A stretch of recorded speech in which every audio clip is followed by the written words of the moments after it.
Today, I am joined by Chris Salcedo, a Newsmax journalist, a show host, an author, and the executive director of the Conservative Hispanic Society. Chris, thank you so much for joining me. Mr. Gardner, it's great to meet you.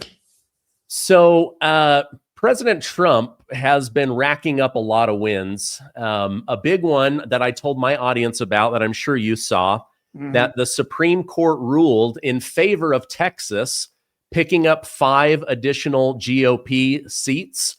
Florida is also looking like they are going to give up 4 to 5 additional Republican seats. And now Indiana has voted to give an additional 2 seats to the GOP. Your thoughts on all of these wins? We're just barely realizing we've got to fight the Democrats and the scam that they pulled with the census, picking up all these seats. Your thoughts on the GOP finally fighting to get the seats that we deserve in the House? You actually put it correctly. Finally doing something that the Democrats have been doing. We did the analysis the other day. I put it up on my X page at C. Salcedo Show. There are 6 states that have at least 40% Republican voters that have 0 representation in the U.S. Congress. And that means the Democrats have been gerrymandering Republicans out of a voice in government for a good many moons. It is about time the Republicans gave the Democrats a taste of their own medicine. And that's exactly what this is. North Carolina's doing, I think they added 1, but I'll take it. Texas is doing it. And of course, California in response is trying to further gerrymander their states. This is, it is divisive, but it is something that must be done. And I think it is because of President Trump implanting what we would call a spine in the Republican Party, putting in the America First coalition spine, which has enabled fairness to be returned. Hey, if the Democrats are going to do it to us, we're going to do it to them. And if the Democrats don't like it, maybe they should reverse course in their states. Yeah, I feel like for the longest time, we've been fighting fire with flowers. And, President Trump doesn't always articulate things the best. He's got that New Yorker attitude, but like you said, he's installing a spine. He's teaching these people in the GOP that it's time to fight. And I believe that it's paying off. A new poll out from Harvard-Harris shows that ever since the Schumer shutdown, President Trump is up 5 points. Now, this doesn't usually happen without some kind of a big win. I think what's happening is the pendulum is swinging back. The American people are realizing, wait a minute, Trump is in there fighting 7 days a week. The shutdown was largely the fault of the Democrats. We've got Somalians still in our money. We've got all this money going to foreign stuff.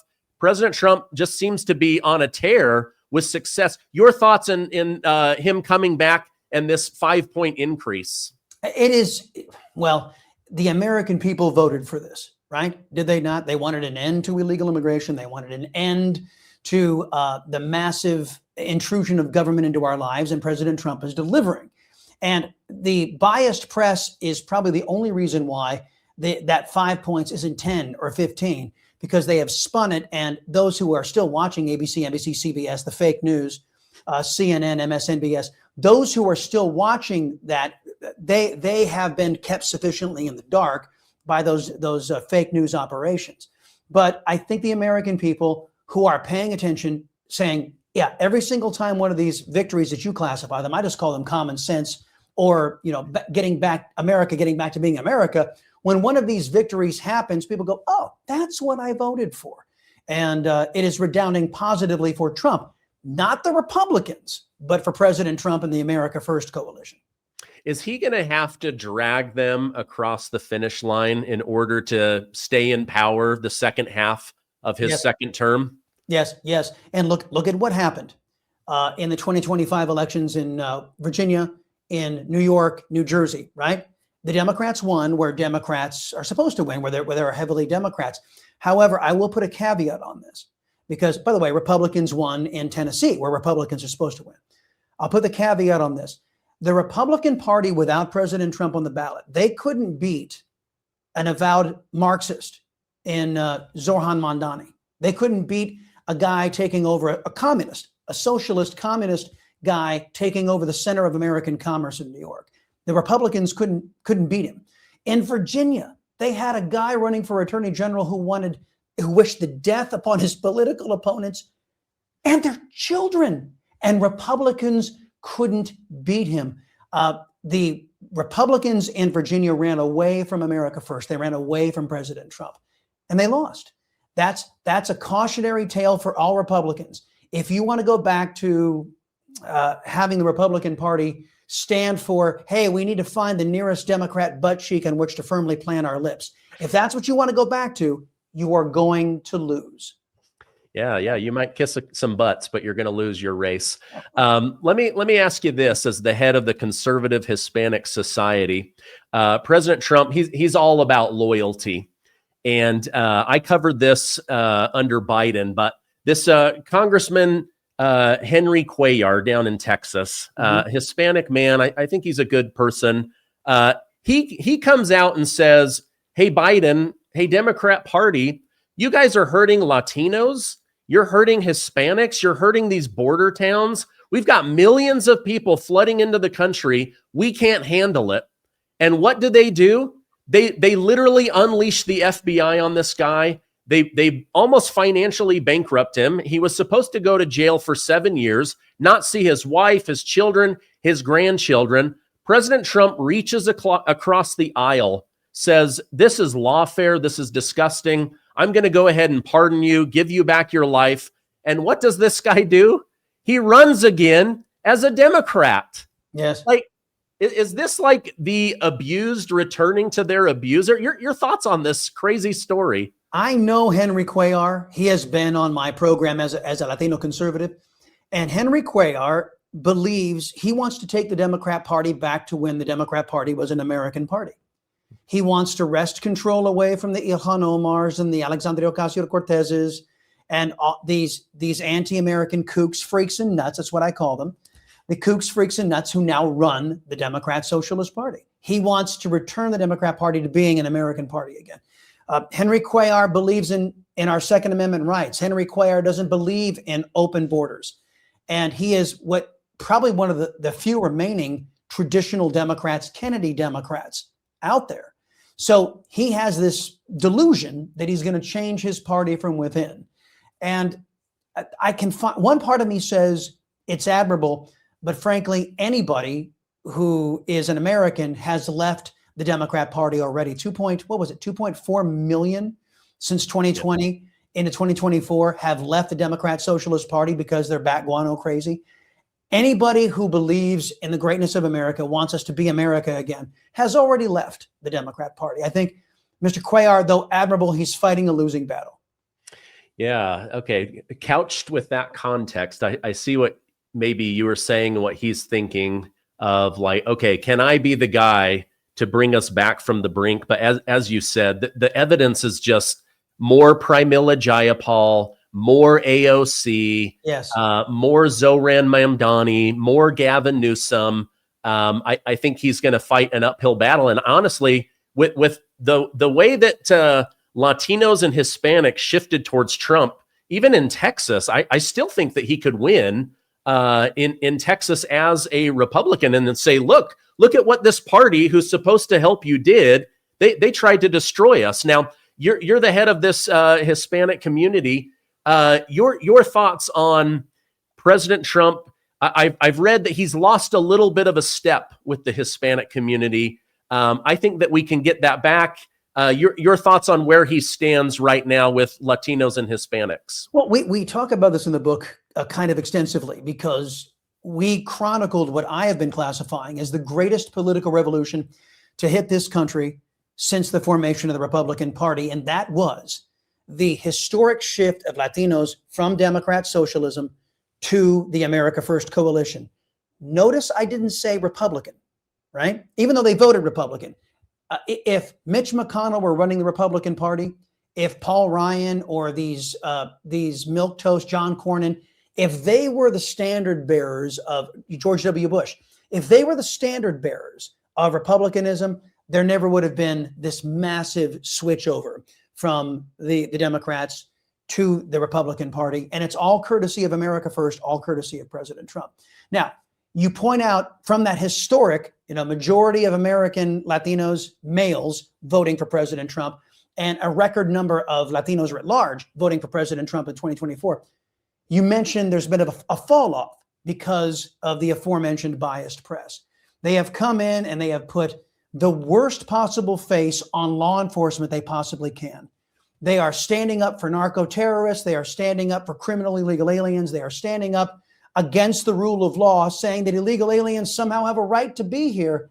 And they are classifying lying about what ICE is doing in these communities to get out criminal illegal aliens. And it's having an effect. That as much as the left-wing media has been diminished in their influence, they are not without influence. And where they do have that influence, they've been able to tamp down some of the enthusiasm in the Latino community for President Trump. But that just means it's up to President Trump, Tom Homan, and the rest to show exactly what the net benefits of all of this are. And I'll tell you, in Texas, in my home state of Texas, 2020, all of those counties lining the Mexico-U.S. border, they were all voting blue, right? After 2024's election, they all turned red. Why? Because Democrats unleashed massive, uncontrolled illegal immigration, destroying Latino communities along the border. We write about it extensively in the book. Are you ready to feel great every day? I love kimchi and I take it daily. Since starting, my energy is up, my gut feels healthier, I feel genuinely happy. It's amazing what a balanced microbiome can do. My gut got wrecked after COVID and my brain was foggy. I can tell such a difference after improving my gut health. Kimchi One is packed with 900 strains of beneficial bacteria, more than most probiotics, proven in scientific studies to support overall gut health. According to PubMed, a healthy gut is crucial for your immune system, digestion, mood, and even energy levels. Let me share some of the top reasons I trust Kimchi One.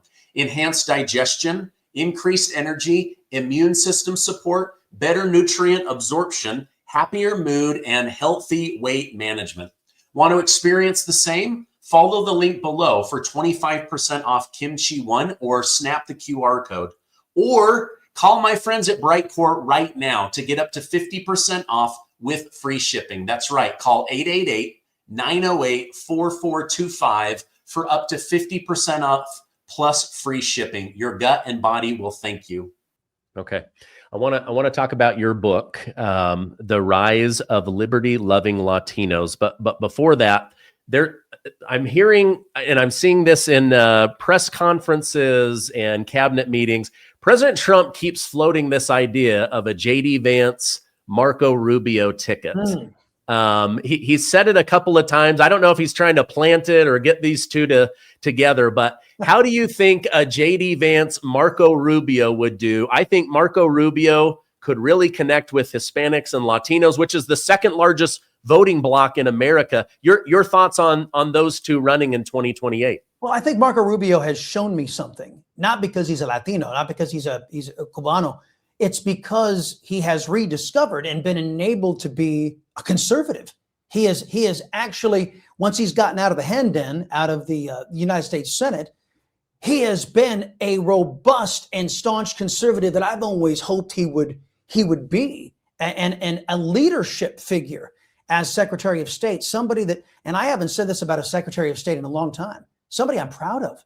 I'm proud of the job he is doing as Secretary of State. And because he is standing up, he's like, America is great. And we will continue to operate on that principle that America is great. J.D. Vance can articulate conservatism and the reason why it's important, the reason why we need the Constitution, the reason why we need the rule of law. I think those two, I think Trump's instincts politically are spot on. I mean, come on, look at what this guy has done.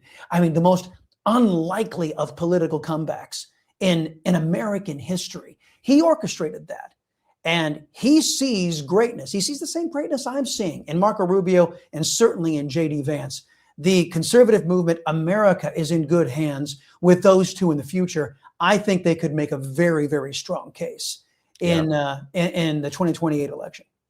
Yeah, everything you just said about Marco Rubio, I share the same sentiment. I've been just so impressed with this guy. When he was in the Senate, I was like, okay, there's things I like, there's things I don't, but now that he's out there just like defending America against all of these foreign leaders, it's just been beautiful. Like next to Trump, this guy just loves America, and you can see it. I mentioned earlier that Latinos, Hispanics, they're the second largest voting bloc in America. Tell me and my audience about your book, The Rise of the Liberty-Loving Latino. Before the election, I was privileged to sit down with President Trump. And we sat, it was October, we went to Las Vegas, Trump Hotel in Las Vegas. So that became the springboard of this book. We couched everything that I've been developing since the Chris Salcedo show was born on the Blaze way back in 2013. And Liberty Loving Latino is my moniker. I love alliteration, and I needed to differentiate myself from the AOCs of the world, because the press certainly didn't want to talk to me. CNN has never asked me to come on, because in their mind, I'm an illegitimate Latino, because I'm not a loudmouth leftist, right? So, and Democrats have been doing this to people like me a lot, making sure that we don't get a voice. This is what they specialize in. We talked about that with the whole gerrymandering stuff. So when I launched the Chris Salcedo show, Liberty Loving Latino became my moniker. And then I began to lay out the foundation as to why there is an opening for conservatism to not only win the Latino community, I should say get them to listen, but also to win the Latino community. And it was President Trump, a guy like President Trump who was able to open up that door. And I'll give you an example how, Stephen, because remember what the Democrats have devolved into: bat, guano, crazy people who have told Latinos that little Johnny can become little Susie can become little Johnny. They've said that you've got to start using this term Latinx. You can't use Latino or Latina anymore, which is part of the beauty of the Spanish language, masculine, feminine words. They said, no, we can't allow your language to flourish anymore because it stands in the way of our LGBTQ, ABCDFG cultural Marxist agenda. And Hispanics said, what? And then Democrats said, hey, you know what? The best woman for the job in women's sports is a man. And Latinos said, what? And so it was because of this bat guano crazy Marxist agenda that Latinos said, okay, these people are nuts over here on the left. Let me look over here to the right. And thank God Trump was there to provide that contrast. Because if it had been the aforementioned Mitch McConnell or Lisa Murkowski or John Cornyn, there would have been no contrast. There would have been no choice. And a lot of Latinos either would have sat it out or just stuck with the Democrats, and we would be in a very different place today. Yeah. Wow. Well said. I'm going to put a direct link to The Rise of the Liberty-Loving Latino. I love the Latino community. I would love to see more of them join our big tent push. Chris, we'll have you on again in the future. Thank you so much for coming on. I'm going to put a direct link to the book and also to your show and your ex. Have a great rest of your day. Mr. Gardner, thank you very much. Appreciate the time.